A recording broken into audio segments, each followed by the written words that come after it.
नमस्कार, मैं शिवेंद्र सिंह अधिकारी, अनुदेशक व्यवसाय ड्राफ्ट्समैन सिविल, राजकीय औद्योगिक प्रशिक्षण संस्थान चारबाग लखनऊ। आज मैं आपको व्यवसाय ड्राफ्ट्समैन सिविल सैद्धांतिक प्रथम वर्ष से लाइम या चूना और उसके कैरेक्टरिस्टिक्स और टाइप्स के बारे में प्रशिक्षण प्रदान करूंगा। सबसे पहले हम चूने का इंट्रोडक्शन जानते हैं। चूना क्या होता है उसके बारे में हम जानेंगे। चूना एक बंधक पदार्थ होता है जो प्रकृति में हमें कंकर, पत्थर आदि के रूप में मिलता है। इसका प्रयोग हम भवन निर्माण में बंधक पदार्थ के रूप में करते हैं, जिसमें हम उससे मसाला बना सकते हैं, पुताई कर सकते हैं, सफ़ेदी कर सकते हैं। इस तरह के कार्यों में हम उसे प्रयोग करते हैं। रासायनिक दृष्टिकोण से अगर हम देखें तो चूना मुख्य रूप से कैल्शियम ऑक्साइड होता है, CaO जिसे कहते हैं। चूने का उत्पादन कैल्शियम कार्बोनेट से होता है और इसे हम पकाकर या जलाकर जो है भट्टियों में पकाते हैं इसको और जलाते हैं तो हम उसे प्राप्त करते हैं। प्रकृति में चूना जो है अशुद्ध रूप में होता है, यानी शुद्ध रूप में नहीं पाया जाता है। कुछ अन्य द्रव्य भी जो इसमें मिले होते हैं, जिन्हें हम अपद्रव्य या इम्प्योरिटीज़ कहते हैं, या उसे चूने में की गंदगी भी हम लोग कहते हैं। यदि हम डेफिनेशन की बात करते हैं तो चूना पत्थर को गर्म करके प्राप्त किया जाने वाला पाउडर होता है, उसे हम चूना कहते हैं। क्लासिफिकेशन की बात करते हैं हम, चूना कई प्रकार का होता है, कई प्रकार से उसको यूज़ किया जाता है। इंडियन स्टैंडर्ड 712/1973 के अनुसार उसके बहुत भागों में उसको जो है वर्गीकृत या क्लासिफाई किया गया है। इसमें सबसे पहले क्लास ए प्रकार का जो चूना होता है वो मुख्य रूप से हाइड्रोलिक चूना कहलाता है, जिसका उपयोग हम संरचनात्मक या स्ट्रक्चरल वर्क में या स्ट्रक्चरल वर्क से संबंधित कार्य जैसे मेहराव, आर्चेज हैं, डोम्स हैं आदि कार्यों में हम इसका प्रयोग करते हैं। और क्लास बी प्रकार का जो चूना होता है वो सेमी हाइड्रोलिक होता है, उसका उपयोग हम चिनाई कार्य में कर सकते हैं। उसके बाद क्लास सी की अगर हम बात करते हैं तो ये फैट लाइम होता है। फैट लाइम का प्रयोग प्लास्टरिंग, वॉल की सफ़ेदी और चिनाई में मसाला बनाने के लिए बंधक पदार्थ के रूप में हम इसका प्रयोग करते हैं। क्लास डी प्रकार का जो लाइम होता है वो मैग्नीशियम और डोमोलाइट लाइम होता है, जिसका प्रयोग हम दीवारों की सफ़ेदी के लिए ज़्यादा करते हैं। और क्लास ई, इस चूने का उत्पादन नूडल्स को जलाकर या कच्चे चूने के जो अयस्क होते हैं उसको जलाकर किया जाता है। यह चूना जो है जलीय होता है तथा काली मिट्टी में इसे जो है सिलिका के रूप में पाया जाता है। क्लास ई वाला चूना का प्रयोग भी हम सफ़ेदी आदि कार्य के लिए करते हैं। उसके बाद क्लास एफ सिलिकस डोमोलाइट लाइम कहलाता है और इसका उपयोग सामान्य तौर पर प्लास्टर, अंडर कोटिंग और फिनिशिंग कार्य हेतु हम लोग करते हैं। प्रॉपर्टीज़ ऑफ लाइम, इसमें क्या गुण होने चाहिए या क्या गुण रखता है। चूना जो है आसानी से काम करने योग्य होता है और अच्छी इसमें प्लास्टिसिटी होती है और जल्दी कठोर होने का गुण भी होता है इसमें। चिनाई को ताकत प्रदान करता है और नमी के लिए अच्छा प्रतिरोध प्रदान करता है। चूना एक उत्कृष्ट अच्छे बंधन पदार्थ के रूप में पूरी तरह से वर्क करता है। चूना चिनाई में सूखने पर कम संकुचित होता है, जिस कारण ये टिकाऊ साबित होता है या बंधक पदार्थ के रूप में प्रयोग किया जाता है। यूजेज ऑफ लाइम, इसका उपयोग हम लोग कंक्रीट के लिए एक मैट्रिक्स या उसे आधार भी कहते हैं, बेस के रूप में करते हैं। इसे चिनाई के कार्य हेतु गारा या मोर्टर तैयार करने में उपयोग में लाया जाता है। इसका इस्तेमाल दीवारों, छत आदि के प्लास्टर करने के लिए किया जाता है। आर्टिफिशियल या कृत्रिम स्टोन के निर्माण में इसका उपयोग किया जाता है। बलुआ चूना ईंट बनाने में इसका उपयोग करते हैं, जिसमें बालू या सैंड के गुण होते हैं जिस चूने में, उसको हम ईंट बनाने के लिए भी प्रयोग करते हैं। धातु कर्म या मेट्रोलॉजिकल प्रक्रिया में हम फ्लक्स के रूप में इसका प्रयोग करते हैं। पेंट के निर्माण में भी चूने का प्रयोग किया जाता है। फ्लक्स के रूप में जो हम मेट्रोलॉजिकल रूप में इसका प्रयोग करते हैं, उसमें इस चूने का जो धातु होता है, कोई पदार्थ होता है धातु, उसको सफाई करने के लिए, उसकी धातु की सफाई करने के लिए उसको फ्लक्स के रूप में हम प्रयोग करते हैं। और चूना मजबूत सस्ता होता है, जो गारा तैयार करने के लिए पोर्टलैंड सीमेंट के साथ में काम में लिया जाता है। मिट्टी के स्थिरीकरण या स्टेबलाइजेशन का जो कार्य होता है, उसमें भी चूने को हम लोग प्रयोग करते हैं। कांच के निर्माण में या ग्लास के निर्माण में भी इसका प्रयोग हम लोग करते हैं। जल के उपचार कार्य में इसका उपयोग किया जाता है। इसके बाद अगला जो हमारा टॉपिक है वह है टेस्ट फॉर लाइम। टेस्ट कैसे करते हैं, लाइम को कैसे, उसके गुण धर्म के बारे में जानते हैं हम, या उसके प्रकार कौन से हैं कैसे जानते हैं। तो चूने का जो टेस्ट होता है हम दो तरह से करते हैं।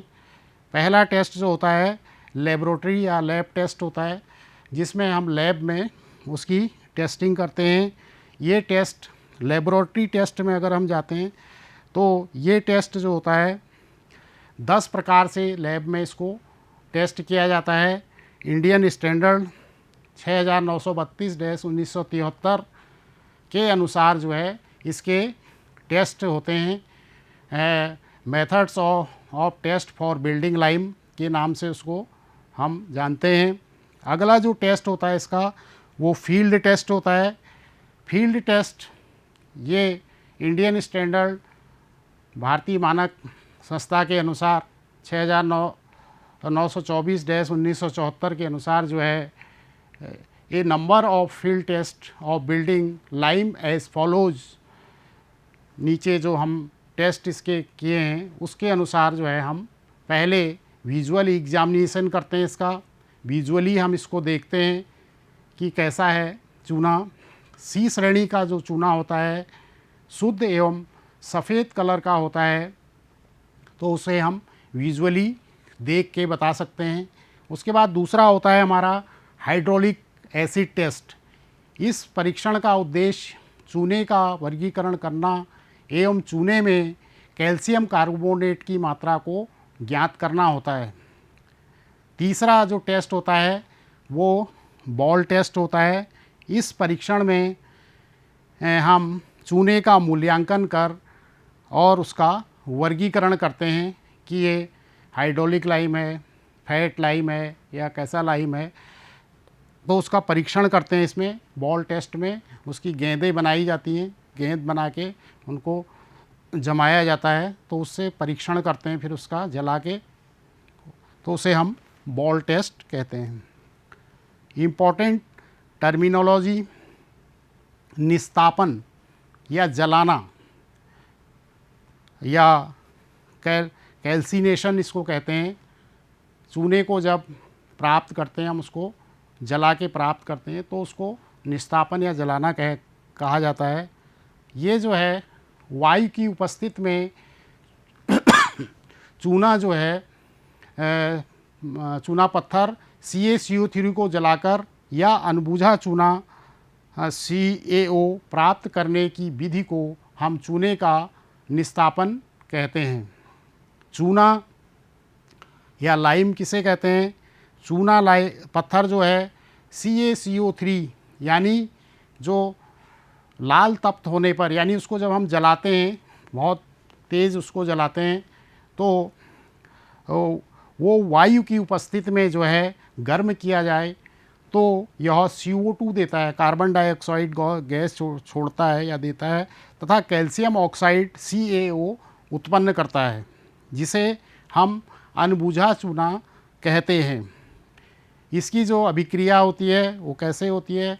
CaCO3 लाल अगर उसको जलाएंगे CaCO3 को, तो हमें CaO प्लस CO2 जो है दो भागों में अलग अलग बढ़ जाता है, कैल्शियम ऑक्साइड और कार्बन डाइऑक्साइड में बदल जाता है। और यदि उसको फिर छोड़ देते हैं हम वैसे ही, तो वो धीरे धीरे वायुमंडल से ऑक्सीजन लेकर फिर CaCO3 में बदल जाता है। उसके बाद CaO या अनबूझा चूना किसे कहते हैं? इसे कास्टिक चूना भी हम या कास्टिक लाइम भी कहते हैं। यह शुद्ध चूना पत्थर के निस्तापन से प्राप्त होता है या उसको जलाने से प्राप्त होता है। यह नमी या मॉइस्चर के साथ शीघ्रता से क्रिया भी करता है। उसके बाद चूने को बुझाना या स्लैकिंग क्या होता है? जब क्विक लाइम में हम पानी डालते हैं तो यह टूटकर चूर्ण के रूप में बदल जाता है, तथा रासायनिक क्रिया होने के कारण इसमें से काफ़ी मात्रा में जो है ऊष्मा या हीट निकलती है और इसका आयतन मूल आयतन से 2.5 से 3 गुना तक बढ़ जाता है, यानी वो फूल जाता है। और प्राप्त चूर्ण को जलीय चूना या हाइड्रोलिक लाइम या बुझा हुआ स्लैक्ड लाइम हम लोग कहते हैं। कठोर होना या सेटिंग और हार्डनिंग। बुझा हुआ चूना विभिन्न रासायनिक क्रियाओं के बाद कठोर होने लगता है। इसमें जो उसका सेटिंग होता है, सेटिंग का अर्थ हमारा सूखने से नहीं होता है, सेटिंग का अर्थ हमारा कठोर होने से होता है, क्योंकि इसमें चूने के एल्युमिनियम तथा सिलिकेट के क्रिस्टल का निर्माण होता है। और इस क्रिया को हम जो है कठोरीकरण की क्रिया कहते हैं या हार्डनिंग की क्रिया कहते हैं। उसके बाद आता है हाइड्रोलिसिटी या जलपक्यता, जिसे हिंदी में हम कहते हैं। हाइड्रोलिसिटी जो है चूने का वह गुण जिसके कारण वह जल के अंदर रहते हुए जल के साथ जो है रासायनिक क्रियाओं के द्वारा कठोर हो जाता है। इस स्थिति में वायु का प्रवेश नहीं होता है। इस क्रिया को हाइड्रोलिसिटी कहते हैं, क्योंकि वो पानी के अंदर होता है तो वहाँ एयर उसमें नहीं आती है, इसलिए उसे हाइड्रोलिसिटी कहते हैं। चूने के प्राकृतिक स्रोत, नेचुरल सोर्सेज ऑफ लाइम। चूने के प्राकृतिक स्रोत, चूना प्रकृति में हमें ऐसे ही मतलब मुक्त अवस्था में नहीं मिलता है। वह चूना पत्थर के रूप में या कंकड़ या चौक के रूप में, समुद्री जानवरों के सेल्स के रूप में इसे हम निकालते हैं या उत्पन्न करते हैं। चूने का को हम विशेष प्रकार की भट्टियों में चूना पत्थर के निस्तापन से प्राप्त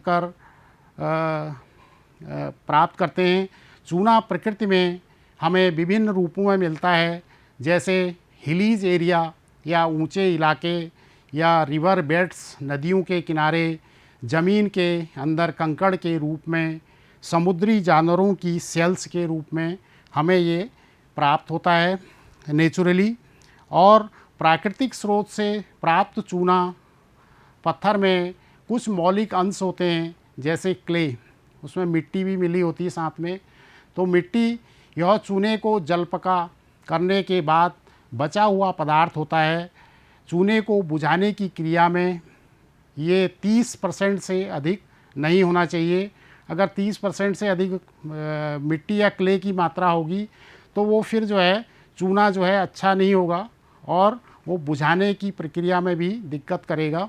उसके बाद सॉल्यूबल सिलिकेट्स होते हैं, घुलित सिलिकेट्स, कैल्शियम, एल्युमिनियम है, मैग्नीशियम है।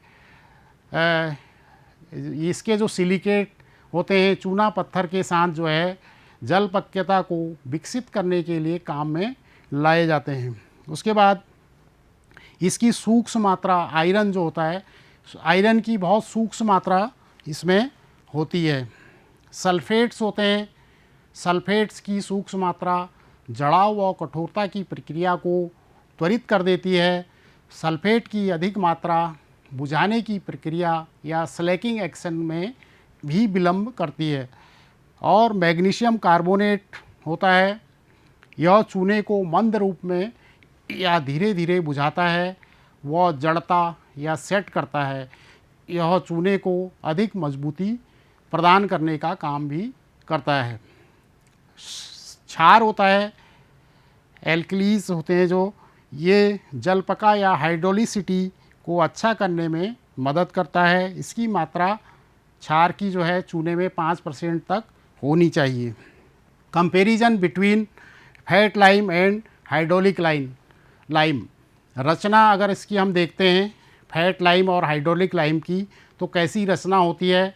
मिट्टी में केवल 5% अशुद्धियों वाले चूने के तुलनात्मक रूप से शुद्ध कार्बोनेट से इसे हम लोग प्राप्त करते हैं फैट लाइम को। और यदि हाइड्रोलिक लाइम की रचना देखेंगे तो हाइड्रोलिक लाइम चूना पत्थरों से प्राप्त होता है, जिसमें लगभग 30% तक और फेरस ऑक्साइड की मात्रा जो होती है कुछ मात्रा इसमें मिली होती है।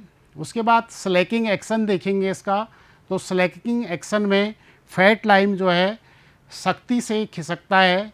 इसकी मात्रा जो है त्वरित चूने की मात्रा से लगभग 2 से 2.5 गुना तक बढ़ जाती है। स्लैकिंग ध्वनि और गर्मी के साथ होता है, यानी जिस चूने को जब हम बुझाते हैं तो वो आवाज़ करता है और आवाज़ करने के साथ उसका वॉल्यूम जो है बढ़ता है, शी की उसके अंदर आवाज़ आती है।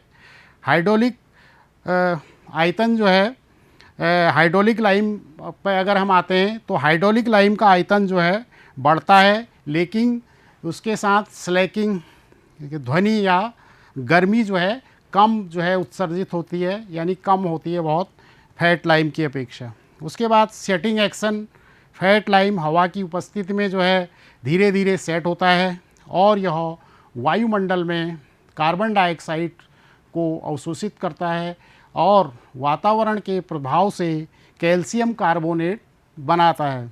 और यदि हम हाइड्रोलिक लाइम की बात करें सेटिंग में, तो पानी के नीचे ये सेट होता है हाइड्रोलिक लाइम और पानी के साथ मिलकर हाइड्रेट ट्राई कैल्शियम सिलिकेट के क्रिस्टल को जो है बनाता है। हाइड्रोलिसिटी देखें इसकी, तो फैट लाइम में हाइड्रोलिक गुण जो है नहीं के बराबर होता है, लेकिन हाइड्रोलिक लाइम में हाइड्रोलिक गुण मौजूद रहते हैं। और कलर की अगर हम बात करते हैं, फैट लाइम पूरी तरह से सफ़ेद रंग का होता है और हाइड्रोलिक लाइम का रंग जो है इतना सफ़ेद नहीं होता है, हल्का वो ब्राउन या पीलापन जो है लिए हो रहता है। स्ट्रेंथ की बात करते हैं हम, फैट लाइम कम मजबूत होता है और इसलिए इसका उपयोग महत्वपूर्ण कार्यों में नहीं किया जाता है।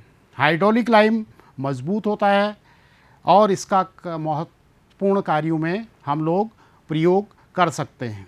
यूज़ की बात करते हैं हम, कहाँ वो इनका यूज़ होता है फैट लाइम और हाइड्रोलिक लाइम का। तो फैट लाइम का उपयोग हम प्लास्टर वर्क में, वाइट वॉशिंग आदि के लिए और रेत या सुर्खी के साथ मोल्टर तैयार करने के लिए हम लोग करते हैं। और हाइड्रोलिक लाइम का प्रयोग हम मोटी दीवारों, नम स्थानों के लिए मोटर या मसाला तैयार करने के लिए कर सकते हैं। इससे प्लास्टर का कार्य करने पर जो है हमें अधिक देखभाल की आवश्यकता पड़ती है, क्योंकि ये हाइड्रोलिक लाइम है, जल्दी जो है ये पानी को अवशोषित करता है और नमी पैदा कर सकता है।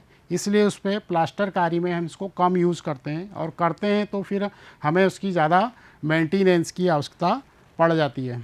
आज जो मैंने प्रशिक्षण आपको प्रदान किया, उसमें मैंने आपको लाइम चूना के कैरेक्टरिस्टिक्स या गुणों के बारे में प्रशिक्षण प्रदान किया, और उसके टाइप्स या प्रकार के बारे में प्रशिक्षण प्रदान किया। उसके इंट्रोडक्शन, डेफिनेशन, क्लासिफिकेशन और प्रॉपर्टीज़ ऑफ लाइम के बारे में भी हमने आपको प्रशिक्षण प्रदान किया। यूजेस ऑफ लाइम, लाइम के यूज़ कहाँ कहाँ होते हैं, कहाँ कहाँ हम उनको प्रयोग कर सकते हैं, कहाँ कहाँ पे हम उसको जो है किन कार्यों में यूज़ कर सकते हैं। टेस्ट्स ऑफ लाइम, चूने का परीक्षण या टेस्ट हम कैसे करते हैं, लेबोरेटरी टेस्ट कैसे करते हैं। लैब में 10 प्रकार के इसके टेस्ट किए जाते हैं इंडियन स्टैंडर्ड के हिसाब से। और field test for building lime, field test कौन कौन से होते हैं, और इम्पोर्टेंट टर्मिनोलॉजी या जो शब्दावली है इसमें प्रयोग की जाती है चूने में, वो कौन सी टर्मिनोलॉजी है। Natural sources of lime, lime कहाँ कहाँ से हम प्राप्त कर सकते हैं। और comparison between fat lime and hydraulic lime, fat lime और हाइड्रोलिक लाइम में के अलग अलग गुणधर्म कौन कौन से होते हैं। ये मैंने आपको आज प्रशिक्षण प्रदान किया। आज का जो प्रशिक्षण मैंने आपको प्रदान किया वो नेशनल इंस्ट्रक्शनल मीडिया इंस्टीट्यूट नीमी की ई बुक से ये प्रयुक्त संदर्भ लिया। और आज का प्रशिक्षण जो मैंने आपको प्रदान किया, मुझे आशा है कि भविष्य में आपके लिए वो उपयोगी साबित होगा। धन्यवाद।